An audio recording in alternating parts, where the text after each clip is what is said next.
Shalom semuanya. Yuk, sebelum kita mau memulai doa kita pada hari ini, mari kita satu dalam doa. Terima kasih Tuhan, terima kasih Bapa yang baik.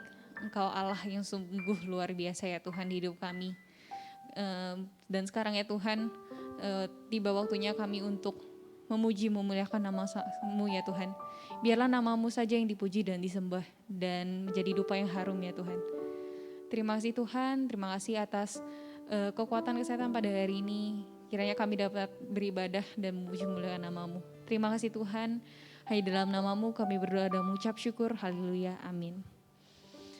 Yuk kita mau nyanyi lagu ini dan biar semangat ya.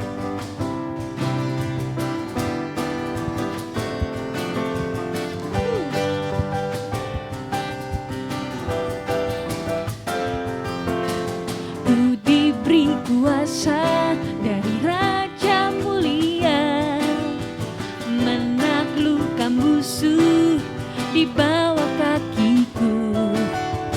Ku pakai kuasa dari Raja Mulia. Jika Allah ada bersamaku, siapa jadi lawanku? Sungguh besar Kau Tuhanku, Engkau perisai hidupku. Ku berdiri dengan iman, iman dalam Yesus Tuhan. Kau yang memberi kemenangan, ku bersorak merayakan. Terpujilah Engkau Raja segala raja.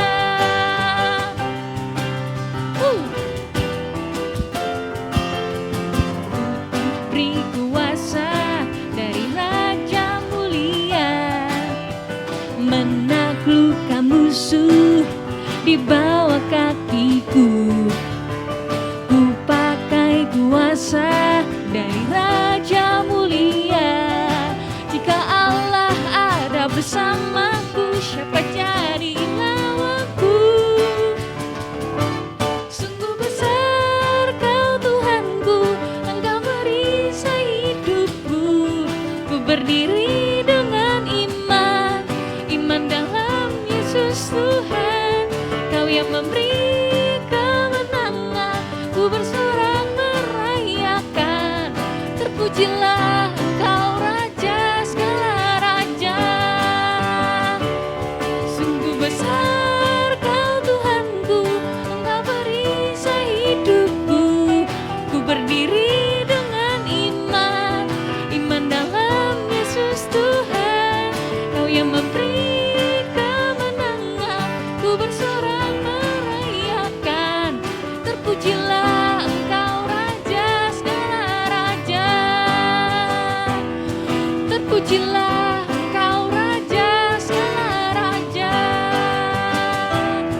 Terpujilah Engkau Raja segala raja.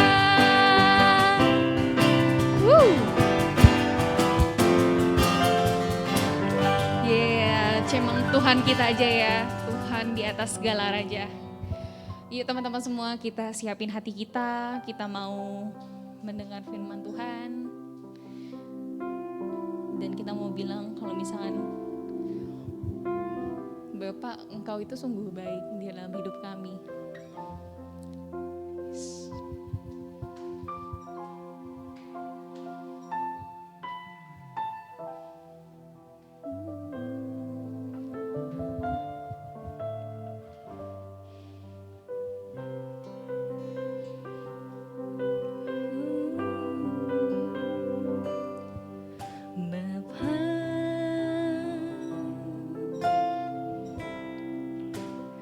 Engkau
besar setiamu di sepanjang hidupku. Yesus Bapa,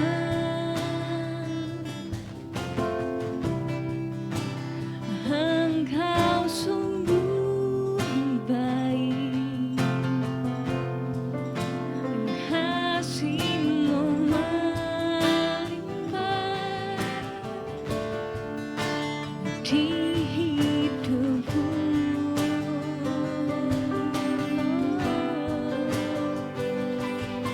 Bapa,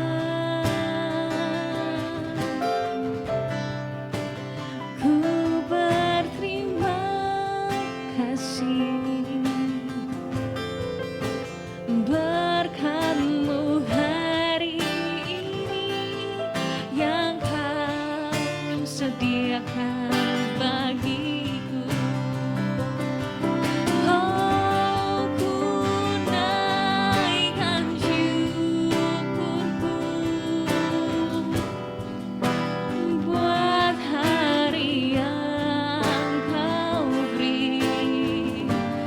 Tak habis-habisnya kasih dan rahmat-Mu selalu baru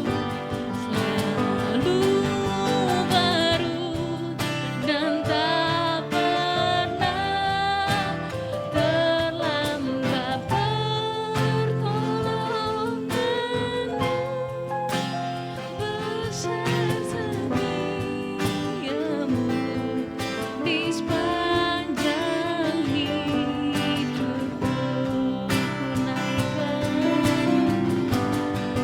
Ku naikkan syukurku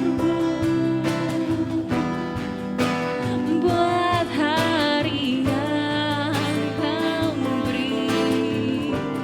Tak habis-habisnya kasih dan rahmat-Mu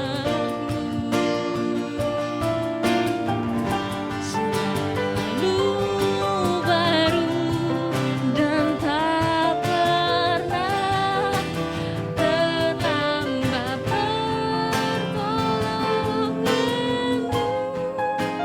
Besar setiamu di sepanjang hidupku.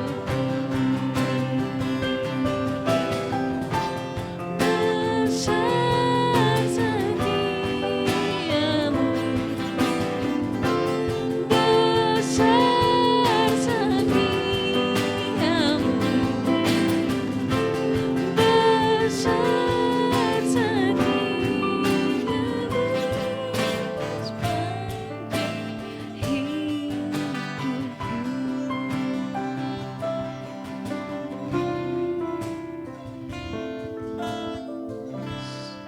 Haleluya. Terima kasih Tuhan, terima kasih Bapa. Kuserahkan semua ibadah ini pada dalam tangan-Mu ya Tuhan. Terima kasih atas malam pada hari ini ya Tuhan, kami bisa beribadah, bisa memuji memuliakan nama-Mu ya Tuhan. Berkatilah ya Tuhan untuk firman Tuhan yang ingin dibawakan ya Tuhan, sehingga bisa berguna bagi kami ya Bapa. Terima kasih Bapa, hanya di dalam nama-Mu ku berdoa dan mengucap syukur. Haleluya, amin. Shalom Bapak Ibu, jemaat saudara yang dikasihi Tuhan. Tiba kita di hari ke-8 dan hari ini saya diberikan kesempatan untuk menyampaikan firman Tuhan, dan biarlah firman Tuhan ini kita sama-sama belajar untuk lebih dalam lagi bersama-sama dengan Tuhan, membukakan firman Tuhan yang Tuhan ingin sampaikan kepada kita. Dan tema hari ini saya diberikan tema tentang masa-masa sukar. Masa-masa yang sukar. Dan ayat pendukungnya ialah 2 Timotius 3 ayat 1. Ketahuilah bahwa pada hari-hari terakhir akan datang masa yang sukar. Dan inilah firman Tuhan yang kita percaya, dan ini yang terjadi di hari-hari terakhir ini, di belakangan ini di tahun 2020 masuk ke tahun 2021. Dan setiap tahunnya pasti kalau kita cerita sama orang, gimana kabar? Selalu lebih baik tahun lalu. Bagaimana omset? Tahun lalu masih lebih bagus. Dan semakin hari semakin sukar, semakin hari semakin susah, semakin hari semakin jahat. Dan itu yang sudah dinubuatkan oleh firman Tuhan. Pada saat saya mempersiapkan firman Tuhan hari ini, saya mempelajari dan saya merenungkannya, saya tanya Tuhan apa yang Tuhan ingin sampaikan buat jemaat di GBI Ketapang Utara ini. Dan saya mendapatkan ada 2 macam masa-masa yang sukar. Yang pertama, masa yang sukar yang disebabkan oleh diri kita sendiri. Yang kedua, masa yang sukar yang datang dari luar atau di luar kontrol atau kendali kita. Ada firman Tuhan di Yakobus 1 ayat 13 sampai ke 16. Ini adalah contoh masa yang sukar yang disebabkan oleh diri kita sendiri. Kita buka firman Tuhannya bersama-sama di Yakobus 1 ayat 13 sampai 16. Apabila seorang dicobai, janganlah ia berkata, pencobaan ini datang dari Allah. Sebab Allah tidak dapat dicobai oleh yang jahat. Dan ia sendiri tidak mencobai siapapun. Tetapi tiap-tiap orang dicobai oleh keinginannya sendiri. Karena ia diseret dan dipikat olehnya. Dan apabila keinginan itu telah dibuahi, ia melahirkan dosa. Dan apabila dosa itu sudah matang, ia melahirkan maut. Saudara-saudara yang kukasihi, ayat 16, janganlah sesat. Inilah firman Tuhan yang kita bisa pelajari hari ini. Di Yakobus 1 ayat 13 ini berkata tentang masa-masa yang sukar. Akan datang masa-masa yang sukar dan masa yang sukar itu bisa terjadi karena 2 faktor. Yang pertama adalah faktor dari diri kita sendiri. Sebagai contoh buat anak-anak yang sedang sekolah hari-hari ini, sekolah online, mereka mungkin belum terbiasa, belum bisa beradaptasi dengan sekolah online ini. Akhirnya mereka malas-malasan sekolah. Kadang pada saat sekolah ikut di Google Meet atau di Zoom tapi kamera off, mereka sambil tidur, sambil makan, atau bahkan tidak mengikuti atau tidak mendengarkan pelajaran dengan baik. Dan akhirnya saya mendengar banyak cerita teman-teman dari orang tua yang bercerita, kalau anaknya di masa-masa pandemi ini aja bisa nggak naik kelas. Di masa sekolah online yang harusnya tidak perlu ke sekolah, bahkan ulangan pun dia punya waktu yang lebih panjang sebetulnya, tapi dia masih bisa nggak naik kelas. Karena apa? Karena mereka tidak serius, tidak fokus pada saat sekolah. Itu yang mendatangkan masa sukar buat diri dia sendiri, akibat dari kemalasan yang dia lakukan di hari-hari sekolah. Yang harusnya bisa sekolah, yang harusnya bisa belajar dengan baik, mungkin nggak maksimal, tapi setidaknya kita bisa menyerap ilmu pada saat ulangan, kita bisa punya waktu lebih panjang untuk berdiskusi atau mungkin kita belajar lebih dalam lagi. Tapi kita tidak lakukan karena kita malas, disebabkan oleh kemalasan diri kita sendiri. Saya teringat di Amsal 6 ayat 9 sampai 11 dibilang, hai pemalas, berapa lama lagi engkau berbaring?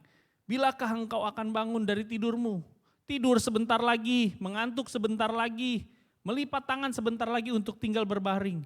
Maka datanglah kemiskinan kepadamu seperti seorang penyerbu dan kekurangan seperti orang bersenjata. Ini adalah masa yang sukar yang diakibatkan oleh kemalasan kita. Kemiskinan, kekurangan, dan dia datang begitu saja karena kelemahan kita, kemalasan kita.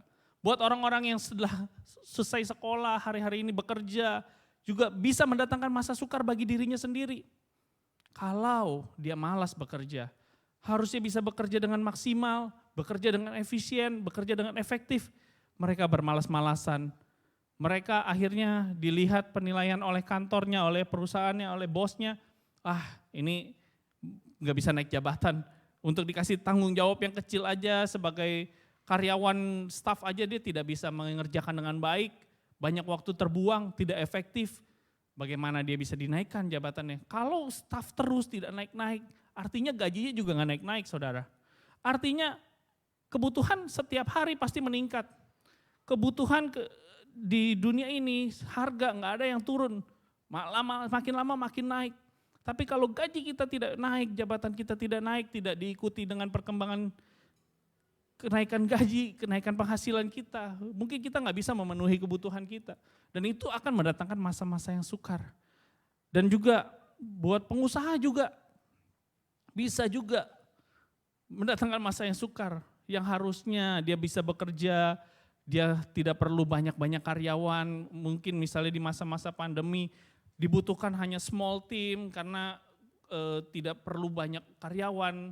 Bahkan kalau saya lihat di masa pandemi kemarin di tahun 2020, justru perusahaan-perusahaan yang dengan big team atau karyawan yang banyak, itu yang akan mengalami kesulitan. Sedangkan perusahaan-perusahaan yang dengan small team, orangnya hanya sedikit, tapi semua bekerja dengan efektif, dengan efisien, itu malah menghasilkan tetap bisa bertahan, minimal keluar dari masa pandemi dan terus melanjutkan perusahaannya.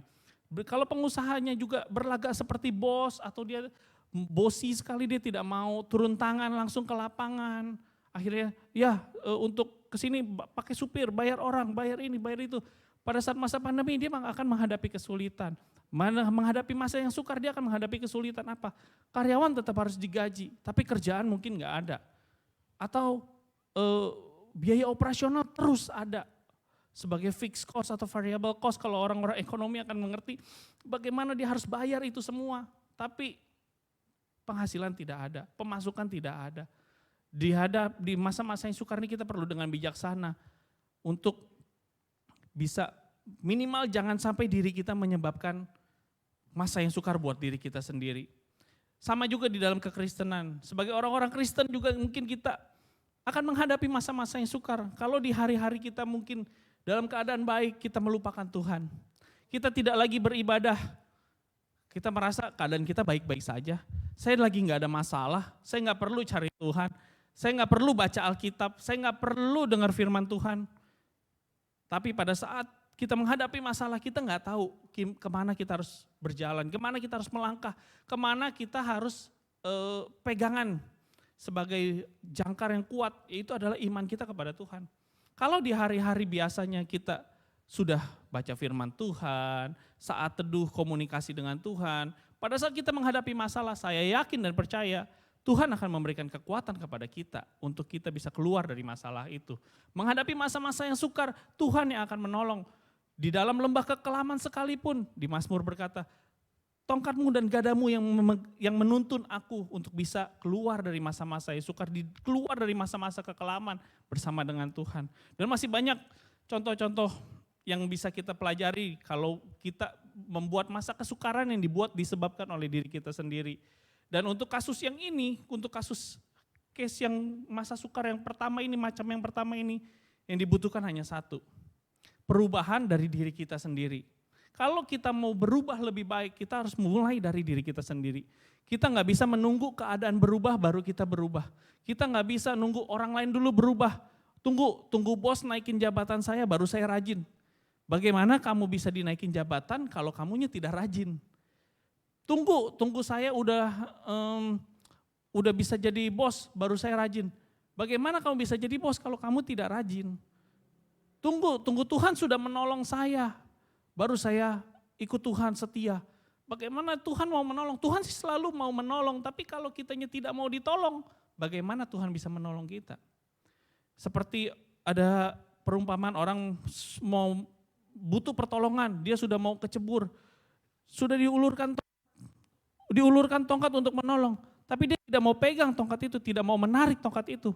Bagaimana dia bisa ditolong? Bagaimana dia bisa keluar dari lubang itu kalau dia tidak mau menarik, saking malasnya untuk ngambil tongkat untuk menolong diri dia sendiri aja dia tidak mau. Jadi yang pertama kita harus berubah. Kita harus berubah untuk kita bisa keluar dari masa-masa sukar, untuk kita bisa melalui masa-masa sukar. Karena firman Tuhan berkata, semakin hari dunia akan semakin jahat. Semakin hari dunia enggak akan semakin baik, tapi akan semakin jahat dan semakin jahat. Semakin buruk, semakin buruk, semakin buruk. Keluar dari satu pandemi akan ada masalah lain. Keluar dari satu masalah akan ada masalah lain. Itulah dunia, tapi kita yakin dan percaya bersama dengan Tuhan, kita pegang firman Tuhan, itu yang menjadi kekuatan buat kita. Yang kedua, macam masa sukar yang kedua adalah masa sukar yang di luar kontrol atau kendali kita. Saya rasa Bapak Ibu Saudara yang menyaksikan atau mengikuti ibadah doa 10 hari, sudah sampai hari ke-8 ini, kalian adalah, Bapak Ibu semua adalah pandemic survivor. Yang artinya sudah bertahan dan bahkan keluar dari pandemi. di tahun 2020 kemarin. Hampir 1 tahun, bahkan sampai hari ini masih dibilang angka penyebaran COVID-nya masih tinggi. Tapi kita yakin dan percaya kalau kita masih ada sampai hari ini, itu adalah anugerah Tuhan. Bukan kuat, bukan gagah kita, semua anugerah Tuhan. Kita boleh melalui masa-masa sukar yang di luar kendali kita ini. Pandemik tiba-tiba hadir, nggak ada yang tahu di tahun 2020 kemarin akan terjadi yang sekolah nggak bisa sekolah, yang bekerja nggak bisa bekerja, bahkan orang yang beribadah pun nggak bisa beribadah. Tapi kalau kita boleh ada sampai hari ini, kita bisa melewati, artinya kita sudah bisa melewati masa-masa yang sukar. Semua kembali lagi bukan kuat gagah kita, semua adalah anugerah daripada Tuhan. Dan di dalam 2 Timotius 3 ayat 1 yang tadi firman Tuhan berkata, pada hari-hari terakhir akan datang masa-masa yang sukar. Jadi hidup kita ini gak akan lepas dari yang namanya masalah, kesusahan, kesukaran, problem, cobaan. Dari lahir sampai kita mati, kita akan terus ketemu yang namanya masalah, akan terus ketemu namanya masa-masa yang sukar.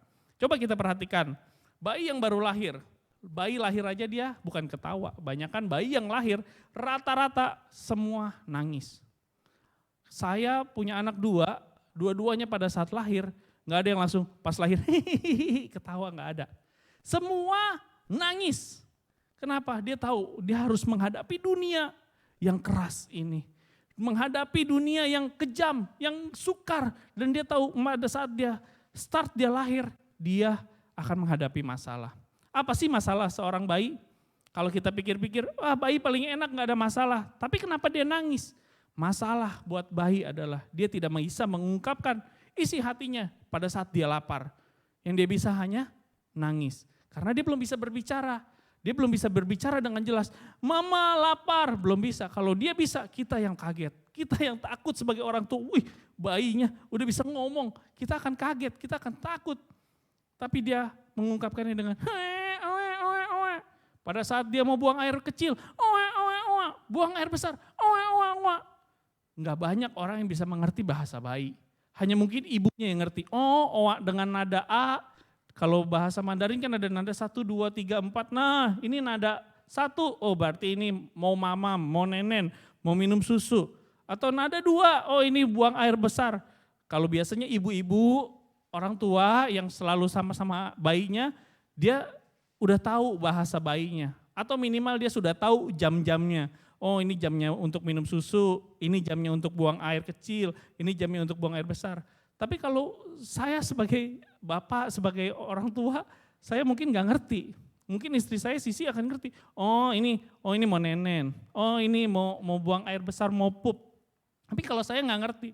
Dan itulah masalah pada saat kita bayi. Semua kita pasti pernah melalui yang namanya bayi ya. Kalau enggak mungkin lahir langsung cuing gede, enggak mungkin. Pasti akan melalui yang namanya bayi. Dan itulah masalah pada saat kita kecil. Pada saat kita bayi, pada saat sudah beranjak dewasa, masuk ke sekolah, juga menghadapi masalah. Dia tidak terbiasa dengan teman-temannya. Dia tidak terbiasa dengan kerumunan orang banyak. Saya ingat anak saya yang pertama, Holly, pada saat dia masuk ke kelompok bermain, dia nangis setiap hari saat masuk ke sekolah. Sampai dihitungin sama istri saya 24 hari. Saudara bisa bayangkan selama 24 hari dia tidak nangis. Dan di hari ke-25 dia baru berhenti nangis. Dia berhenti nangis dan dia bisa mengikuti, dia baru bisa beradaptasi dengan teman-temannya. Kalau yang Neftali, dia nggak nangis pada saat masuk ke sekolah. Kenapa? Karena dia sekolahnya pertama online. Masuk ke kelompok bermain, dia langsung sekolah online. Itu juga jadi masalah. Masalah bukan cuma buat Neftali, bukan anak saya yang kecil, tapi juga masalah buat orang tuanya. Kita bingung gimana ini anak KB sekolah online. Tapi kita puji Tuhan, kita belajar beradaptasi, sudah hampir 1 tahun, bentar lagi naik ke TKA, tapi masih online. Tapi kita tetap bersyukur, karena Tuhan masih kasih kesempatan kita untuk bisa bawa anak-anak kita sekolah. Selesai sekolah, mungkin sampai SD, sampai SMP, sampai SMA, akan ada permasalahan lagi. Setiap minggunya pasti ujian, setiap akhir tahun pasti ada yang namanya ujian akhir, semester, ujian akhir yang akan bikin buat anak-anak sekolah stres. Boleh Bapak Ibu tanyakan kalau nggak percaya, mereka pasti pusing yang namanya ulangan. Pasti pusing yang namanya ujian. secara manusia pasti kita nggak suka. Harus belajar, harusnya waktu kita bisa buat main, bisa buat nongkrong, bisa buat ngumpul. Tapi kita nggak bisa, kita harus belajar. Setelah selesai sekolah, masuk ke kuliah juga ada masalah. Kita harus milih jurusan. Kalau salah pilih jurusan, kita akan paling pusing nanti belajarnya. Kita nggak tahu, nggak bisa ngikutin pelajarannya. Pusing mikirin mau jurusan apa. Setelah dapat jurusannya, setelah lulus, pusing cari kerjanya. Masa sukar datang lagi, cari kerja di mana sekarang? Yang bisa terima fresh graduate. Orang yang baru lulus akan susah, akan kalah sama orang yang berpengalaman. Orang yang berpengalaman mungkin dia sudah bekerja bertahun-tahun. Dia bisa bekerja, dipercaya untuk di satu kantor untuk bisa bekerja. Setelah selesai dapat kerjaan yang baik, pusing lagi. Masalah lagi datang. Apa itu? Masalah jodoh. Mungkin kita mikirin, aduh jodoh saya di mana ya? Jodoh saya masih di tangan Tuhan. Wah, pusing lagi mintanya sama Tuhan, gak enak. Tuhan, tolong jodohnya Tuhan gitu. Terus ada juga setelah dapat jodoh, wah akhirnya dapat pasangan yang didamba-dambakan. Akhirnya berpacaran, saling mengenal. Setelah itu ada masalah lagi apa? Kita mau nikah, butuh biaya. Pusing lagi cari duitnya dari mana nih? Gaji yang tadinya cukup untuk hidup sendiri, mulai gak cukup. Untuk apa? Untuk biaya pernikahan. Setelah biaya pernikahan, untuk hidup berdua dan punya anak, dan selanjutnya masalah terus datang. Sampai kita mikir sendiri gitu ya, kok hidup banyak amat cobaannya ya. Ternyata setelah saya teliti saudara, kenapa hidup banyak cobaan? Katanya kalau dikit namanya cobain saudara. Itulah hidup, banyak cobaan, jadi gak mungkin sedikit, kalau sedikit katanya cobain katanya jadinya. Jadi yang paling penting adalah respon kita. Respon kita terhadap masalah. Respon kita terhadap masalah menentukan bagaimana kita menyelesaikan masalah tersebut. Masalah yang sesungguhnya dari sebuah masalah adalah bagaimana kita merespon terhadap masalah tersebut. Respon Bapak Ibu Saudara menentukan Bapak Ibu bisa keluar atau bisa tetap bertahan di dalam masalah atau melewati masa-masa yang sukar, masa-masa yang enggak enak. Bapak Ibu bisa keluar kalau Bapak Ibu punya respon yang benar. Nah, bagaimana kita bisa punya respon yang benar terhadap masa yang sukar ini? Kita belajar dari firman Tuhan. Kita buka di Yakobus 1 ayat 2 sampai ke 5. Ini adalah masa-masa sukar yang bukan dibuat-buat oleh kita sendiri, yang bisa datang kapan saja menyerang kita tanpa kita sadari. Kita belajar dari firman Tuhan di Yakobus 1 ayat 2 sampai 5. Saudara-saudaraku, anggaplah sebagai suatu kebahagiaan apabila kamu jatuh ke dalam berbagai-bagai pencobaan. Sebab kamu tahu bahwa ujian terhadap imanmu itu menghasilkan ketekunan. Dan biarkanlah ketekunan itu memperoleh buah yang matang, supaya kamu menjadi sempurna dan utuh dan tak kekurangan suatu apapun. Tetapi apabila di antara kamu ada yang kekurangan hikmat, hendaklah ia memintakannya kepada Allah yang akan memberikannya kepada semua orang dengan murah hati dan dengan tidak membangkit-bangkit, maka hal itu akan diberikan kepadanya. Nah, firman Tuhan mengajarkan kepada kita bagaimana kita merespon terhadap masa-masa yang sukar, masalah yang datang, pencobaan, problem, kesukaran yang harus kita hadapi dalam hidup kita. Yang pertama firman Tuhan mengajarkan kita untuk tetap berbahagia. Wah, pada saat saya baca firman Tuhan di Yakobus 1 ayat 2 ini saya kaget saudara. Saya kaget, Tuhan bilang kita disuruh berbahagia di dalam masa-masa yang sukar. Wah, gimana caranya Tuhan? Kita ini lagi ngadepin bukan masalah yang gampang. Kita ini semua orang saya yakin punya problem masing-masing. Semua orang di dunia ini punya kesusahan masing-masing, punya masalah masing-masing, dan punya masa-masa yang sukar masing-masing. Dan setiap hari kita tidak lepas dari yang namanya masa-masa yang sukar. Tapi firman Tuhan luar biasa. Dia berkata, firman Tuhan bilang kita harus menganggap sebagai suatu kebahagiaan. Wah, saya bingung. Saya waktu baca firman ini saya renungkan, saya pikirin gimana Tuhan caranya kita supaya menganggap masa-masa sukar ini sebagai suatu kebahagiaan. Ternyata Tuhan kasih hikmat. Bagaimana Tuhan kasih perumpamaan seperti seorang pemain surfing. Bapak Ibu tahu pemain surfing yang kalau ada ombak, dia akan malah lebih enjoy surfingnya, dia akan di atas papan surfnya itu dia akan akan menari-nari, bahkan dia akan dengan gagahnya dia akan ini. Semakin besar ombak, semakin besarnya badai yang datang saat itu, dia akan semakin bahagia. Kenapa? Karena dia akan bisa berjalan di atas ombak itu dengan gagah. Kalau di foto, masuk video akan lebih keren. Nanti akan dipost di Instagram, di Facebook, di mana-mana dia post kalau perlu bagaimana dia melewati ombak itu. Dan itu akan jadi suatu kebanggaan buat dia. Yang kedua, Tuhan Yesus kasih saya hikmat lewat Roh Kudusnya. Seperti Raja Wali. Yang semakin kencang badai yang menghantam, semakin kencang angin yang bertiup, semakin kencang pula Raja Wali itu akan terbang. Makanya firman Tuhan akan bilang kita, bagai Raja Wali melintasi langit biru. Dan itu dia melintasi dengan kekuatan badai. Di atas badai dia malah melebarkan sayapnya. Dia kepakkan sayapnya. Raja Wali itu kalau terbang, dia nggak perlu seperti burung-burung kecil. Enggak, dia hanya merentangkan sayapnya. Dan di saat dia merentangkan sayapnya dia terbang. Semakin enjoy, semakin besar badai yang menghadapinya, yang dihadapinya, semakin enjoy Raja Wali itu terbang. Dan firman Tuhan mau mengingatkan kita saat masalah datang, saat problem datang, saat masa-masa yang sukar datang, jadilah Kristen-Kristen Raja Wali, bukan Kristen-Kristen anak ayam yang hanya habis di penggorengan. Tapi jadilah Kristen Raja Wali yang bisa terbang di atas badai. Jadilah surfingnya, servernya Tuhan yang bisa berjalan di atas ombak. Dan lewat masalah, lewat kesusahan, lewat kesukaran, kita bisa menyaksikan kebesarannya Tuhan. Justru kesaksian terbesar terjadi saat kita menghadapi masalah terbesar dalam kehidupan kita. Makanya dalam bahasa Inggris ditulis testimoni, itu berbicara tentang kesaksian. Diawali selalu dengan kata tes. Tes itu adalah ujian. Artinya pada saat kita menghadapi ujian, disitulah kita akan melihat kemuliaan Tuhan. Di saat kita menghadapi masalah, disitulah nama Tuhan akan semakin dimuliakan lewat masalah yang kita hadapi. Dan itu respon kita yang pertama.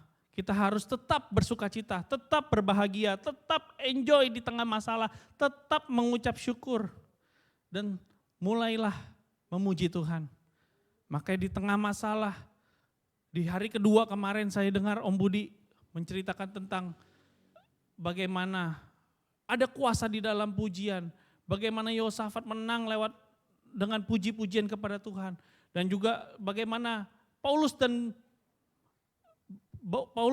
bisa keluar dari penjara di Filipi lewat apa? Pujian. Dan saat ini saudara, stop mengeluh di tengah masa-masa yang sukar. Stop menggerutu, tapi mulailah memuji. Mulailah menyembah. Memuji dan menyembah Tuhan menjadi kunci buat kita bisa melewati masalah. Tetap bersuka cita. Di dalam pujian kita kalau kita bersuka cita, kita akan tetap kuat. Di Amsal 24 ayat 10, jika engkau tawar hati pada masa kesesakan, kecillah kekuatanmu. Firman Tuhan bilang kekuatan yang kita dapat kalau kita bersuka cita. Kalau kita tetap dalam sukacitanya Tuhan, tetap berbahagia, maka kita akan bisa melalui masa-masa yang sukar yang harus kita hadapi. Yang kedua, dalam menghadapi masa-masa yang sukar, di ayat 3 tadi kita baca tentang sebab kamu tahu bahwa ujian terhadap iman itu menghasilkan ketekunan. Jadi Tuhan mau pada saat kita menghadapi masa-masa yang sukar, kita tetap tekun. Kenapa saya katakan tetap? Artinya sebelum kita menghadapi masa sukar, kita sudah menjadi orang yang tekun. Bukan gara-gara ada masalah kita baru tekun. Itu berarti masa sukarnya bisa jadi karena diri kita sendiri, seperti contoh yang pertama tadi. Tapi kalau kita sudah menjadi orang yang tekun, kita sudah menjadi orang yang terus berjuang, kita nggak pernah kenal lelah, dan kita menghadapi masa yang sukar, kita bisa punya ketekunan dan tetap tekun. Karena ujian itu akan menghasilkan ketekunan.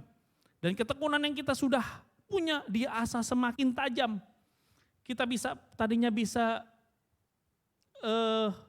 skill A, dengan adanya masa sukar kita bisa skill B. Seperti saya mau kesaksian sedikit tentang GB Ketapang Utara ini, kita bisa ada online sampai hari ini. Itu terjadi karena ada yang masa sukar. Karena ada yang pandemi, makanya kita bisa ada channel YouTube Victorious Community, dan sampai hari ini puji Tuhan saya selalu melihat bagaimana respon jemaat dengan channel YouTube ini. Viewsnya jemaat kita rata-rata 100 sampai 120 orang setiap minggunya yang beribadah pada saat ibadah onsite dulu sebelum pandemi.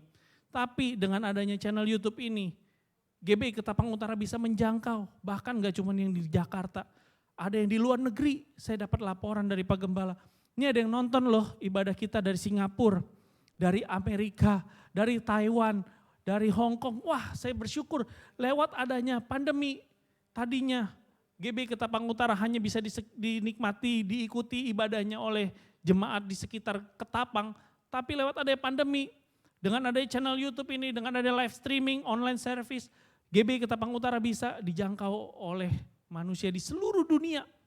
Dan viewsnya rata-rata orang yang mengikuti ibadah bisa sampai di atas 300 orang. Wah, saya pikir gedung gereja kita kalau sampai semuanya datang beribadah sampai 300 orang, mungkin diperlukan ibadah 3 atau 4 kali. Karena gedungnya gak cukup, apalagi sekarang harus jaga jarak. Tapi artinya apa? Kita tetap tekun, kita tetap berusaha yang terbaik. GBI Ketapang Utara tetap berusaha untuk mengadakan ibadah supaya apa? Supaya Bapak Ibu jemaat saudara yang dikasihi Tuhan tetap bisa merasakan berkat Tuhan, tetap bisa mendengarkan firman Tuhan, tetap bisa memuji menyembah Tuhan. Di masa-masa yang sukar ini kita gak punya kekuatan lain selain daripada kekuatan daripada Tuhan. Oleh karena itu kita harus seperti orang yang sedang lari maraton, yang jaga stamina dengan tekun, berlari mungkin gak cepat, tapi dia harus terus konsisten, terus menjaga stamina dia untuk bisa sampai finish. Tidak hilang semangat, tetap rajin. Kalau yang bekerja atau yang saat ini WFH, bangun tetap pagi, jangan bangun siang. Karena WFH berasa libur, tetap bangun pagi, tetap olahraga, tetap semangat, jangan kasih kendor. Supaya apa? Supaya kita bisa melalui masa-masa yang sukar ini dan kita keluar sebagai pemenang. Yang ketiga, dari masa-masa yang sukar ini, Tuhan mau, firman Tuhan berkata kita supaya kita bangun tetap keintimannya dengan Tuhan. Tetap intim dengan Tuhan. Bangun keintiman sama Tuhan, jangan pernah kasih kendor saudara. Dengan firman Tuhan yang kita baca, saat teduh yang kita punya dengan Tuhan, praise and worship yang kita lakukan di rumah setiap hari, bukan cuma seminggu sekali. Kita baca firman Tuhan, disitulah Tuhan yang akan memberikan terang bagi jalan kita. Di firman Tuhan di Mazmur juga dikatakan, firman-Mu adalah pelita bagi kakiku dan terang bagi jalanku. Itulah firman Tuhan yang bisa memberikan kita arah dan tujuan saat kita udah gak tahu mau kemana lagi. Saat kita gak bisa melangkah karena kita gak tahu arah, kita udah bingung mau kemana. Minta hikmat daripada Tuhan. Lewat apa? Tuhan berbicara lewat firman-Nya. Dan lewat saat teduh kita bukan cuma pada saat kita berdoa, kita mengungkapkan permintaan-permintaan atau list kita, wish list kita yang ada di notes kita. Kita bawa kepada Tuhan, Tuhan saya mau ini, saya mau itu, saya mau ini, saya mau itu, saya mau ini. Tapi belajar mendengarkan suara Tuhan saat kita berdoa. Saat kita punya waktu, saat teduh dengan Tuhan. Disitulah Tuhan berbicara. Tanpa saudara sadari, disitulah hikmat Tuhan turun. Hikmat Tuhan itu yang akan membawa kita keluar dari masa-masa yang sukar. Melepaskan kita dari masalah yang harus kita hadapi, kita bisa tahu jalan keluarnya. Kita bisa pilih jalan yang terbaik dari mana? Hikmat daripada Tuhan. Bagaimana kita bisa mengenal suara Tuhan kalau kita tidak pernah berhubungan dengan Dia? Saya bisa mengenali suara istri saya karena setiap hari saya pasti ada ngobrol komunikasi sama dia. Jadi pada saat dia telepon, saya nggak perlu mikir ini istri saya atau bukan, walaupun dia dengan nomor yang lain. Karena apa? Setiap hari saya dengar suara dia. Bahkan saya lagi tidur pun istri saya bicara, saya bisa dengar. Buktinya dia bangunin saya, Frans, oh iya langsung saya bangun gitu. Karena istri saya yang bicara, karena saya dengar itu suara istri saya. Karena apa? Saya punya hubungan yang dekat, saya komunikasi intim dengan istri saya. Dan itu juga yang kita harus lakukan dengan Tuhan. Pada saat kita mengenal suara Tuhan, kita akan tahu ini suara dari Tuhan atau bukan. Ini pilihan yang terbaik dari Tuhan atau bukan. Kita bisa mengerti apa yang Tuhan mau. Datanglah kepada Tuhan. Ungkapkan keinginan kita dalam doa dan puasa kita. Berpuasa bukan untuk membujuk Tuhan untuk menyelaraskan kehendaknya dengan keinginan kita. Tapi berpuasalah kepada Tuhan untuk kita supaya menyelaraskan keinginan kita dengan kehendak-Nya. Bukan merayu Tuhan, tapi biarlah kita yang biar masuk ke dalam track-Nya Tuhan. Biar kita yang mengerti apa maunya Tuhan dalam hidup kita. Orang yang mengerti firman Tuhan gak akan minta yang salah. Pasti akan minta yang benar. Dan yang kita minta pasti memuliakan nama Tuhan, bukan untuk keuntungan kita pribadi. Kalau kita dekat dengan firman Tuhan, kita mengerti, kita setiap hari ada hubungan dengan Tuhan, kita akan terus dibangun di dalam kehendak-Nya Tuhan. Kadang-kadang kita berpikir, kenapa sih Tuhan izinkan masa-masa yang sukar ini menimpa kita, menimpa bukan cuma kita, tapi semua orang Kristen, orang yang mengasihi Tuhan, bahkan semua orang menimpa kita, ditimpa masalah. Tapi kita yakin dan percaya, pada saat masa-masa yang sukar datang, Tuhan mau memurnikan iman kita. Biar apa? Biar iman kita semakin utuh, semakin sempurna, dan tak kekurangan suatu apapun. Jadi hari ini saya akan ada 3 tips untuk kita melalui masa-masa yang sukar. Jangan sampai kita lemah, jangan sampai kita malah kalah oleh masa-masa yang sukar. Yang pertama, tetaplah bersukacita. Tetaplah berbahagia dalam menghadapi masa yang sukar. Jangan pernah kita hilang kekuatan, hilang semangat karena kita menghadapi masa yang sukar. Yang kedua, tetaplah tekun. Apa yang kita harus kerjakan, mungkin yang kita kerjakan mungkin saat ini gak berarti menurut kita. Tapi kalau kita dengan tekun kita lakukan, kita kerjakan terus, kecil demi kecil, dikit demi dikit, lama-lama menjadi bukit. Dan itulah yang menjadi jalan keluar kita dari masa-masa yang sukar. Yang paling penting yang ketiga adalah tetaplah intim dengan Tuhan. Bangun pujian penyembahan kita, bangun mesbah kita di hadapan Tuhan, supaya apa? Supaya kita bisa melalui masa-masa yang sukar dengan kekuatan yang daripada Tuhan. Karena kalau mengandalkan kekuatan kita sendiri, pasti kita gak akan pernah bisa menyelesaikan masalah itu sendiri.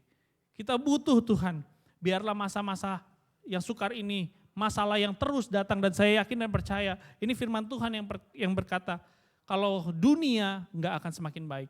Lewat pandemi ini kita tunggu, ada pandemi apa lagi. Kita sudah lihat COVID sudah mulai menurun, tapi ada lagi gelombang kedua. Kita nggak tahu, bisa jadi ada gelombang ketiga. Bahkan ada perang di mana-mana, dan itulah akhir-akhir zaman yang Tuhan sudah katakan di firman Tuhan. Tapi yang paling penting adalah kita punya Tuhan yang selalu memegang hidup kita dan membawa kita kepada kemenangan dan demi kemenangan. Sekian firman Tuhan yang bisa saya sampaikan hari ini. Biarlah firman Tuhan hari ini menjadi kekuatan buat kita semua, menjadi rema, menjadi pegangan kita dalam menghadapi masa-masa yang sukar. Saya bukan nakut-nakutin, tapi firman Tuhan yang berkata, masa sukar pasti datang. Tapi justru saat ini, saya memberikan kekuatan dengan firman yang Tuhan sampaikan lewat hamba saya, lewat lidah saya, lewat mulut saya yang mungkin gak sempurna ini, tapi Tuhan mau sampaikan kepada Bapak Ibu Saudara, dan saya yakin dan percaya Roh Kudus yang kita nantikan di hari ke-10 nanti, yang sudah dicurahkan sebetulnya, kita hanya memperingati, yang akan memberikan pengertian kepada kita, memberikan kekuatan kepada kita melalui masa-masa yang sukar ini. Amin untuk firman Tuhan, mari kita berdoa. Tuhan Yesus, terima kasih Tuhan buat firman-Mu.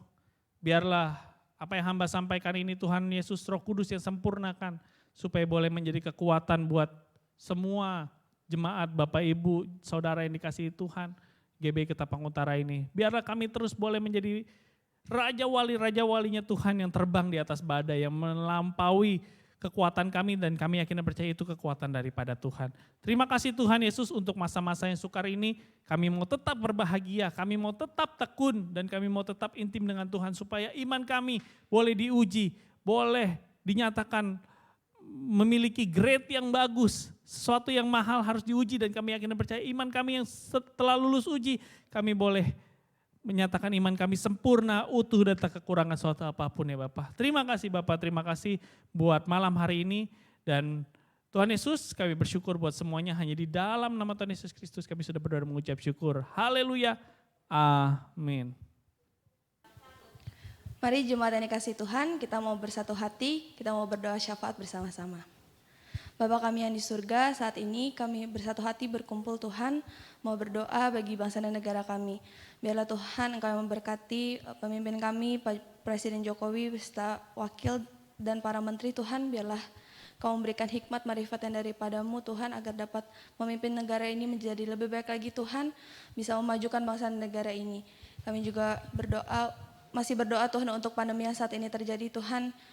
Kami yakin dan percaya hal pandemi ini pun akan berakhir Tuhan, pandemi ini akan berlalu Tuhan, biarlah kami dapat kembali beribadah bersama-sama Tuhan.